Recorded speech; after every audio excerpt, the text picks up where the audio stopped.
अस्सलाम वालेकुम friends. Android application development सीखने की सीरीज़ में ये हमारा लेक्चर नंबर 15 है, जिसमें हम और जो है हमारे पास कॉन्स्टेंट होते हैं कॉन्स्टेंट लेआउट के साथ। हमने पिछले लेक्चर्स में बेसलाइन और सेंटर कॉन्स्टेंट्स के बारे में पढ़ा था। उससे पिछले लेक्चर्स में हमने स्टैंडर्ड जो कॉन्स्टेंट होते हैं लेफ़्ट राइट टॉप बॉटम के जो कॉन्स्टेंट है उनको पढ़ा था। आज हम जो है गाइडलाइंस को और जो चेनिंग होती है चेन्स को उसको पढ़ेंगे। चेन्स भी हमारे पास दो तरह के होते हैं, वर्टिकल और हॉरिजॉन्टल। और गाइडलाइंस भी जो है ये हमारे पास इनको हम कॉन्स्टेंट्स तो नहीं कह सकते, ये हेल्पर्स होते हैं, लेकिन कॉन्स्टेंट्स देने में हमें हेल्प करते हैं। तो हम जो है चले पहले चेनिंग्स को पढ़ लेते हैं। तो चेन को पढ़ने से पहले आपको ये पता होना चाहिए कि चेन्स दो तरह के होते हैं, एक वर्टिकल और एक हॉरिजॉन्टल। तो इस तरह मैं आपको समझाने के लिए आप ऐसे नहीं समझ सकेंगे, तो मैं यहाँ से डायरेक्ट काम शुरू कर लेता हूँ। मैं यहाँ पर 2-3 बटन्स ले आता हूँ। लेट्स से मैं यहाँ पर 3 बटन्स ले आया हूँ और मैं क्या चाहता हूँ कि पहले मैं वर्टिकली, अगर मैं चाहता हूँ कि वर्टिकली ये पूरी स्क्रीन को क्या नाम है ये तीनों बटन एडजस्ट करे अपने हिसाब से, मतलब कि इस एक को भी जितना फासला मिले अगले को भी उतना फासला मिले, और अगला जो व्यू है या टेक्स्ट है या बटन है या जो भी है उसको भी उतना ही हमारे पास स्पेस मिले या वेट मिले। तो इस केस में हम क्या करते हैं, उस केस में हम चेनिंग को यूज़ करते हैं, लेकिन वर्टिकल अगर चाहते हैं या हॉरिजॉन्टल चाहते हैं उसके हिसाब से हम करते हैं। ठीक है, लेट्स से ये वाले जो 3 बटन है, मैं चाहता हूँ कि ये जो पूरी स्क्रीन है ये इन तीनों पे वर्टिकली इक्वल डिवाइड हो जाए। तो मैं क्या करूँगा, तीनों बटन्स को कंट्रोल की प्रेस करके मैं एक को टिक कर लेता हूँ या क्लिक कर लेता हूँ, दूसरे बटन पे क्लिक कर लेता हूँ और फिर तीसरे पे। तो ये देखिए, आप देख सकते हैं तीनों बटन हमारे पास सेलेक्ट हो चुके हैं। अब मैं किसी एक बटन पे यहाँ पर राइट क्लिक करके मैं यहाँ से चेंज सेलेक्ट कर लेता हूँ। तो चेंज मुझे वर्टिकल चेंज चाहिए या फिर हॉरिजॉन्टल, तो मैं वर्टिकल चेंज चाहिए। जैसे ही मैं वर्टिकल चेंज करता हूँ तो आप देख सकते हैं बटन्स हमारे पास अलाइन खुद ब खुद हो चुके हैं। वर्टिकली ये एक दूसरे से इक्वल फासले पे है, जितना फासला इस स्क्रीन के टॉप से लेकर यहाँ तक है उतना ही इस बटन से लेकर यहाँ तक है, और इस बटन से लेकर यहाँ तक, और अगला जो नीचे वाला बटन है उससे बॉटम तक। ये आपके, अगर आप इसको रिमूव भी करें वापस, लेट से मैं कंट्रोल जी करके वापस जो कॉन्स्टेंट्स है उनको रिमूव कर लेता हूँ, मैं यहाँ पर करूँ, फ़र्ज़ करें मैं इसको इधर करूँ, तो मैं फिर से अगर इसको ट्राई करूँ तीनों को सेलेक्ट करके मैं अगर इसको चेंज दूँ दोबारा वर्टिकल, तो वर्टिकल चेंज, तो ये दोबारा से मेरे पास आप देख सकते हैं बिल्कुल वर्टिकली खुद ब खुद जो इनका कांस्टेंट है वर्टिकल कांस्टेंट वो हमारे पास सेट हो चुका है। अब अगर आप इसको आउटपुट करें, मतलब इसको एमुलेटर पर रन करें, तो आपके पास जो वर्टिकल इनका फासला है वो इक्वल रहेगा, लेकिन लेफ़्ट राइट से ये गारंटी नहीं है कि ये इसी जगह पर ये बटन रहेंगे। क्यों? क्योंकि आपने इसके जो हॉरिजॉन्टल कंस्ट्रेंट है वो सेट नहीं किए, सिर्फ वर्टिकली आपने इसको सेट किया। तो चलिए मैं रन करके आपको बता देता हूँ, आपको फिर समझ आ जाएगी। एक्टिविटी लॉन्च हो रही है और हमारी एप्लीकेशन, तो जैसे मैंने आपको बताया कि जो इनका वर्टिकल कांस्टेंट था वो हमारे पास सेट हो चुका है। ये देखिए फासला वर्टिकल जो उनका फासला था वो इक्वल है। ये देखिए यहाँ से टॉप से इस बटन तक का जितना फासला है बटन तक, इतना ही इस बटन से इस बटन तक, और इससे इस बटन तक, और इस बटन से फिर बॉटम तक। वर्टिकली ये जो इनके कांस्टेंट है वो सेट हो चुके हैं, लेकिन हॉरिजॉन्टल कांस्टेंट हमने नहीं दिए थे, इस वजह से हमारे पास ये जो है लेफ़्ट साइड पे आ चुके हैं, क्योंकि डिफ़ॉल्ट इसकी जो लोकेशन होती है वो 0 0 यहाँ पर होती है, लेकिन टॉप का जो कांस्टेंट है वो हमने दे दिया है वर्टिकल। ये सिर्फ हॉरिजॉन्टल कांस्टेंट होने की वजह से इस साइड पे आ चुके हैं। अब अगर हम हॉरिजॉन्टल कांस्टेंट देना चाहते हैं तो वो हमारी मर्ज़ी है कि हम इसको चेनिंग की मदद से भी दे सकते हैं। अगर हम चेनिंग की मदद से दे दें तो मैं लेट से तीनों को सेलेक्ट करके यहाँ पर चेंज और क्रिएट वर्टिकल के बजाय यहाँ पे हॉरिजॉन्टल सेलेक्ट कर लूँ, तो आप देख सकते हैं ये हॉरिजॉन्टली भी हमारे साथ यहाँ पर इसके जो कॉन्स्टेंट्स है वो सेट हो चुके हैं। अब कैसे सेट हुए कि ये वाला बटन हमारे पास, ये वाला बटन इसका जो लेफ़्ट कांस्टेंट है वो पेरेंट के साथ हो चुका है, और इसका जो राइट है वो इस वाले बटन के लेफ़्ट के साथ हो चुका है, और इसका जो राइट है वो अगले बटन के लेफ़्ट के साथ हो चुका है, और जो अगला बटन है वो उसका राइट हमारे पास इस पेरेंट के साथ हो चुका है। तो इस तरीके से यही हमारी डिफ़ॉल्ट जो है इसकी लोकेशन हो चुकी है या इसी की पोजीशन हो चुकी है हमारे पास। ठीक है, मैं इसको कंट्रोल Z करके इसको रिमूव कर लेता हूँ वापस। जो इसका हॉरिजॉन्टल कंस्ट्रेंट था उसको मैं रिमूव कर लेता हूँ, और वर्टिकल कंस्ट्रेंट को भी मैं रिमूव कर लेता हूँ, ये जो चेन था। या फिर मैं ऐसे कर लेता हूँ, आपको स्टाइल्स के बारे में बता देता हूँ, चेंज की जो स्टाइल है, तो मैं इसको दोबारा से यहाँ पर चेन वर्टिकल चेन दे देता हूँ पहले। तो वर्टिकल चेन में हमारे पास यहाँ पर अगर हम राइट क्लिक करते हो हमारे पास चेन्स में जाके यहाँ पर वर्टिकल चेन स्टाइल्स है, एक है स्प्रेड। तो स्प्रेड बाय डिफ़ॉल्ट जितना ये हमारा डिफ़ॉल्ट स्टाइल आ रहा है, ये हमारे पास इसको हम स्प्रेड कहते हैं। स्प्रेड में क्या होता है कि हम जो पूरी स्क्रीन होती है उसमें जो व्यूज़ होते हैं वो स्प्रेड हो जाते हैं इक्वल इक्वल फासले पे, तो जैसे ये डिफ़ॉल्ट है। अब चेन का जो दूसरा है हमारे पास स्टाइल, वो हमारे पास स्प्रेड इनसाइड है। स्प्रेड इनसाइड में क्या होता है कि ये जो साइड्स वाले व्यूज़ है ये अपने साइड्स पे चले जाते हैं, और जो दरमियान वाला व्यू है वो बिल्कुल मिड में स्क्रीन के आ जाता है। जैसे ही मैं इसको सेलेक्ट कर लेता हूँ तो आप देख सकते हैं जो साइड्स वाले बटन्स थे वो बिल्कुल ऊपर और नीचे चले गए, और जो दरमियान वाला था वो स्क्रीन के बिल्कुल मिड पे आ चुका है। इसके अलावा हमारे पास एक और स्टाइल है चेन का, हमारे पास पैक्ड है। पैक्ड में क्या होता है, ये तीनों के तीनों एक साथ जुड़ जाते हैं दरमियान में, तो ये देखिए आप देख सकते हैं। और ये आप इस वजह से ये आपको ये वाला बटन इसके बिल्कुल साथ नहीं, ये जुड़ा हुआ है वर्टिकली जुड़ना, क्योंकि हम वर्टिकल चेन वर्टिकली एक दूसरे के तीनों एक दूसरे के साथ चिपके हुए हैं, लेकिन हॉरिजॉन्टल कांस्टेंट ना होने की वजह से ये इधर है। अगर मैं इसको इधर करूं तो ये आप देख सकते हैं ये बिल्कुल उसके साथ चिपक चुका है, बिल्कुल चिपक के। इसका जो डिफ़ॉल्ट मार्जिन है वो तो इसके जहन में है, डिफ़ॉल्ट मार्जिन के साथ है, लेकिन डिफ़ॉल्ट मार्जिन को हटाने के बाद की मैं बात कर रहा हूँ तो एक दूसरे के साथ चिपके हुए। ठीक है, तो ये हमारे पास तीसरा टाइप था इसका। और मैं इसको दोबारा आपको यहाँ से चेन्स और वर्टिकल चेन और इसको स्प्रेड इनसाइड पे ले जाता हूँ। ये जो स्प्रेड इनसाइड है ये हम ज़्यादातर तब यूज़ करते हैं, ये इसका यूजेज सबसे ज़्यादा इंपॉर्टेंट है। ये इसलिए इम्पॉर्टेंट है क्योंकि कुछ केसेस में हम चाहते हैं कि हमारे जो व्यूज़ है वो कुछ परसेंटेजेस के साथ स्क्रीन को कवर करे। मतलब आप कभी कभार आप चाहते हैं कि ये वाला जो बटन है ये सिर्फ यहाँ तक, ये 20-30% हमारे स्क्रीन पर रहे। तो आप जो है इस वक्त क्या करेंगे, इसकी विड्थ जो है आप फिज़िकल ऐसे नहीं कि इसकी विड्थ जो है 300 या 400 डीपी करने से ये हमारे पास यहाँ पर स्क्रीन पे आ जाएगा, वो तो आप इसी डिवाइस के लिए कर लेंगे, ये पिक्सल एक्सेल है। लेकिन अगर आप इसी एप्लीकेशन को किसी दूसरे मोबाइल पर रन करेंगे तो उस केस में 300 डीपी, अगर फ़र्ज़ करें उसकी स्क्रीन थोड़ी छोटी है या बड़ी है तो उसके हिसाब से फिर वो जो परसेंटेज थी वो चेंज हो सकती है।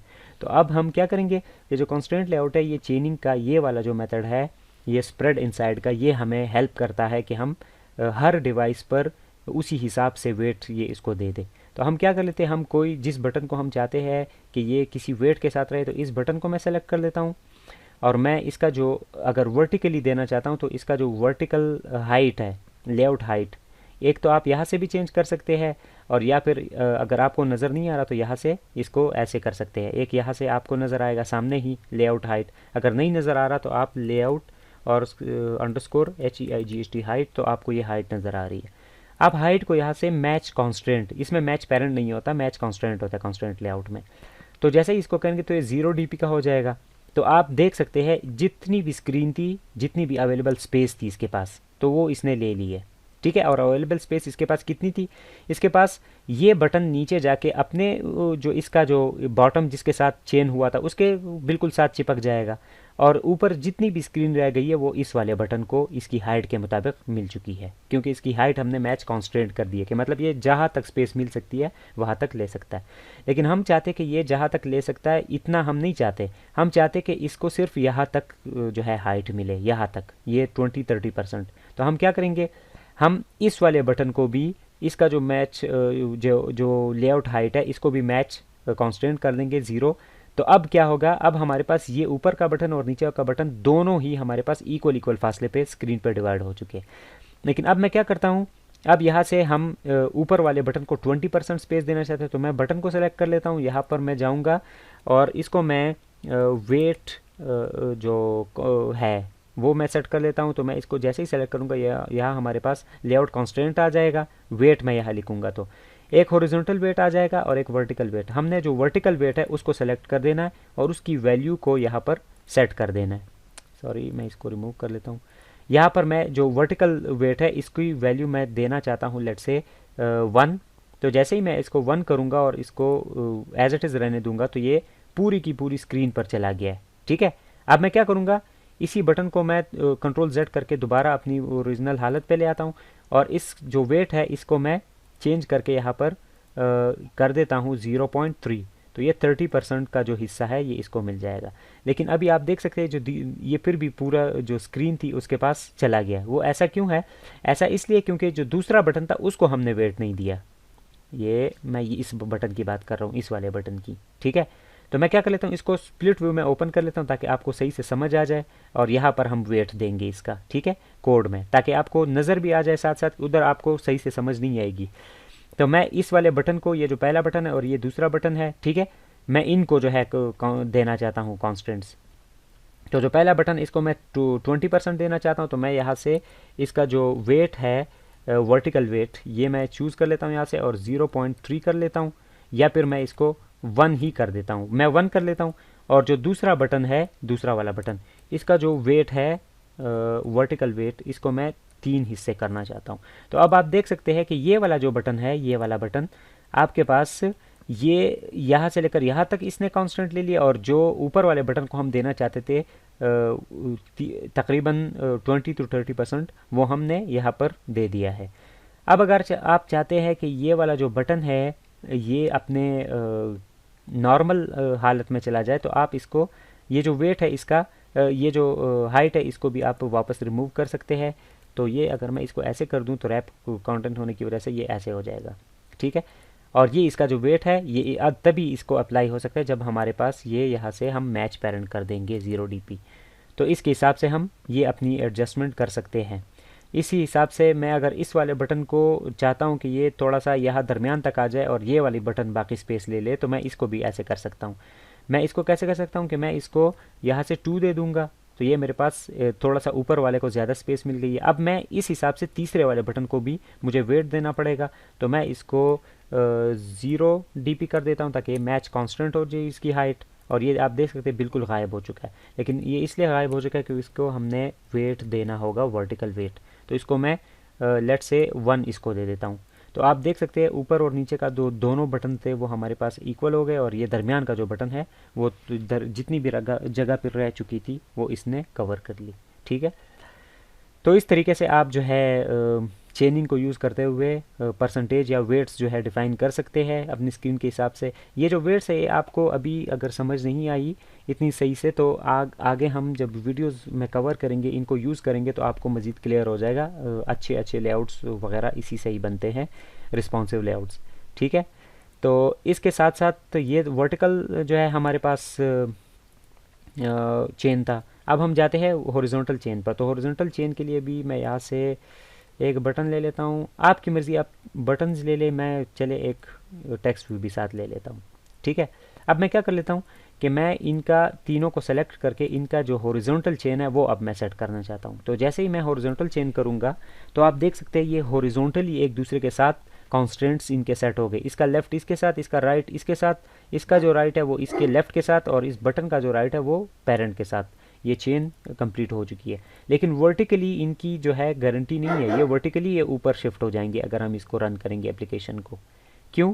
क्योंकि एप्लीकेशन में, सॉरी अबाउट द नॉइस, ये जो है आई थिंक बिल्ली है कि पता नहीं क्या है, तो इस वजह से जो है डॉग भौंक रहा है। तो ये जो है मेरे पास 3 व्यूज़ है ये वाले। तो मैं इसकी बात कर रहा था कि हॉरिजॉन्टली ये एक चेन में आ चुके हैं, लेकिन वर्टिकली जो है अगर मैं इसको वर्टिकली चेन जब तक नहीं देता तो ये मेरे पास आउटपुट में गारंटी नहीं कि इसी तरह ही रहेंगे। ये वर्टिकली अलाइनमेंट इनकी अभी रहती है। हॉरिजॉन्टली हम इसको इधर उधर नहीं कर सकते, लेकिन वर्टिकली हम इसको इधर उधर कर सकते हैं, ठीक है। तो आप इसके हिसाब से, जैसे हमने वर्टिकल का किया था, इसी तरह हॉरिजॉन्टल का भी आप कर सकते हैं इनकी कॉन्स्टेंट्स वगैरह सेट करके। और इसी तरह उसमें भी हमारे पास जैसे वर्टिकल चेन में स्टाइल्स थी, इसी तरह हॉरिजॉन्टल चेन में भी यहाँ स्टाइल्स है। स्प्रेड है, स्प्रेड बाय डिफ़ॉल्ट होता है, स्प्रेड इनसाइड है। तो स्प्रेड इनसाइड में क्या हो जाएगा, जो दोनों बटन्स थे वो साइड पे चले जाएंगे और जो टेक्स्ट व्यू है वो उसके लिए बाकी जगह दरमियान में रह जाए, ठीक है। ये देखिए ये बटन भी साइड पे चला गया, ये भी साइड पे चला गया। अब ये एक साथ लाइन नहीं है, एक लाइन में नहीं है, तो आप इसको अगर चाहे तो आप यहाँ पर अपने हिसाब से लाइन सेट कर सकते हैं। लेकिन मैं अगर क्रिएट वर्टिकल चेन कर देता हूँ तो आप देख सकते हैं ये बटन बिल्कुल ऐसे एक डायगोनल की शक्ल में हमारे पास जो है अलाइन हो चुके हैं।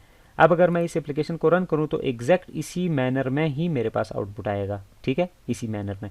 तो इस तरीके से आप मुख्तलिफ जो है डिज़ाइंस वगैरह बना सकते हैं। तो ये चेनिंग थी, और चेनिंग के ये हमारे पास टाइप्स थी, टाइप्स को भी मैंने आपको बता दिया है, ठीक है। अब इसके बाद हमारे पास जो अगली चीज़ आती है वो इनको हम हेल्पर्स कहते हैं, और हेल्पर्स वो कैसे वर्क करते हैं वो अभी पहले मैं आपको करके बताऊँगा तो आपको समझ आ जाएगी, ठीक है।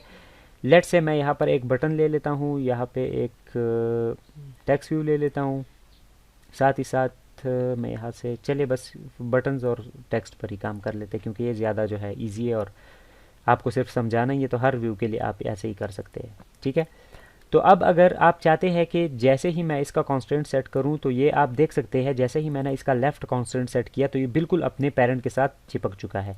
अगर इसका भी आप लेफ़्ट कांस्टेंट सेट करना चाहते हैं तो ये बिल्कुल उसके साथ चिपक जाएगा। ठीक है, लेकिन मैं इसको थोड़ा ऊपर नीचे करें ताकि उसके ऊपर ना ओवरलैप हो जाए। तो आप देख सकते हैं ये बिल्कुल इसके साथ चिपक चुका है।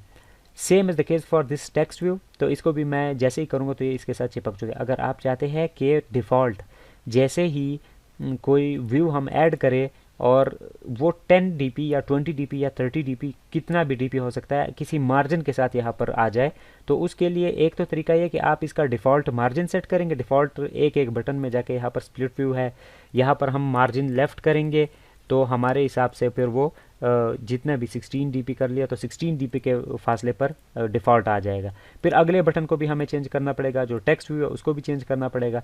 तो इस चीज़ से बचने के लिए हम क्या कर सकते हैं, इस चीज़ से बचने के लिए कि हम हर एक को मार्जिन देते रहे और व्यूज़ को मार्जिन देते रहे, तो व्यूज़ की मार्जिन से हमारे पास एक और आसान सोल्यूशन है कि हम क्या कर लेते हैं, यहाँ पर गाइडलाइन ऐड कर देते हैं। गाइडलाइन क्या होती है अब मैं आपको ऐसे करके बता देता हूँ। राइट क्लिक करके यहाँ पर ऐड हेल्पर्स में जाएंगे और यहाँ पर गाइडलाइन है। दो तरह की गाइडलाइन होती है, एक हमारे पास वर्टिकल गाइडलाइन, एक है हॉरिजॉन्टल। तो मैं इसको वर्टिकल गाइडलाइन दे देता हूँ। जैसे ही मैंने गाइडलाइन ऐड कर दी तो हम देख सकते हैं आप यहाँ पर हमारे पास ये एक वर्टिकल एक बारीक सी लाइन आना, डॉटेड लाइन आना शुरू हो गई है। अब मैं क्या कर सकता हूँ, इस डॉटेड लाइन को आप जब एप्लीकेशन रन करेंगे तो ये आपके पास स्क्रीन पे नज़र नहीं आएगी, ये सिर्फ डिज़ाइन टाइम पे आपको नज़र आती है, डिज़ाइनिंग के दौरान। हालांकि ये रन टाइम पे आपको नज़र नहीं आएगी। और आप देख सकते हैं कि ये हमें नज़र कहाँ आ रही है, ये देखिए गाइडलाइन 3 के नाम से यहाँ पर अब ये एक प्रॉपर टैग ऐड हो चुका है। अब अगर मैं इसको स्प्लिट व्यू में ओपन करूँ तो ये नीचे आके हमारे पास यहाँ पर गाइडलाइन ऐड हो चुकी है। अब जो इसकी डिफ़ॉल्ट अभी मार्जिन सेट है ये है, लेट से आप 32 dp देना चाहते हैं तो ये 32 dp के फासले पर आपके लेफ़्ट साइड से ये हो। ठीक है, तो आप क्या कर सकते हैं, आप इस बटन को और इस बटन को और इस टेक्स्ट व्यू को पहले तो मैं इधर ले आता हूँ, तो मैं इधर ले आया हूँ। अब अगर मैं चाहता हूँ कि इनका ये जो कांस्टेंट है इनको मैं रिमूव करके आपको थोड़ा बता देता हूँ। तो अब अगर मैं चाहता हूँ कि मैं 32 या जितना भी मैंने गाइडलाइन को फासला दिया हुआ है 32 dp के फासले पर डिफ़ॉल्ट आ जाए, तो मैं इस लाइन के साथ इसको कांस्टेंट दे सकता हूँ। यहाँ से मैं ड्रैग करके इसको यहाँ पर लीव करके तो मैं अपने जो व्यूज़ है उनको डिफ़ॉल्ट मार्जिन ऐसे भी दे सकता हूँ। मैं इस लाइन को इसके साथ कर देता हूँ, सॉरी ये लाइन इसके साथ ऐड हो गई।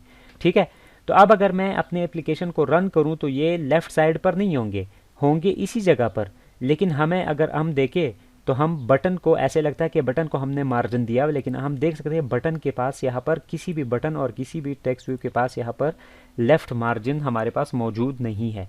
ये जो मार्जिन है ये किसकी वजह से आ रहा है, इस हेल्पर की मदद से, इस गाइडलाइन की मदद से। तो गाइडलाइंस हम ज़्यादातर अपने डिज़ाइन में यूज़ करते हैं कि डिफ़ॉल्ट कोई भी व्यू हो और हम बार बार मार्जिनस ना सेट करें और मार्जिनस दिए बगैर ही हम इसको किसी साइड पर वर्टिकल या हॉरिजॉन्टल सेट कर दे या कंस्ट्रेंट दे दे, तो इसके लिए हम गाइडलाइंस यूज़ करते हैं। तो उम्मीद है आपको ये चीज़ समझ आ गई होगी, और अगर अब इसके बारे में ज़्यादा क्लियर नहीं हुआ होगा तो इंशाल्लाह नेक्स्ट वीडियोस में जब हम डिज़ाइनिंग करेंगे और लेआउट्स वगैरह बनाएंगे अपनी एप्लीकेशंस के लिए, तो उस केस में आपको फिर ये सारा कुछ क्लियर हो जाएगा। तब तक के लिए जो है आप इस पर थोड़ी सी प्रैक्टिस करें तो आपको भी ये ज़्यादा क्लियर हो जाएगा। और नेक्स्ट वीडियो में मिलते हैं, तो तब तक के लिए इजाज़त दीजिए। अल्लाह हाफिज़।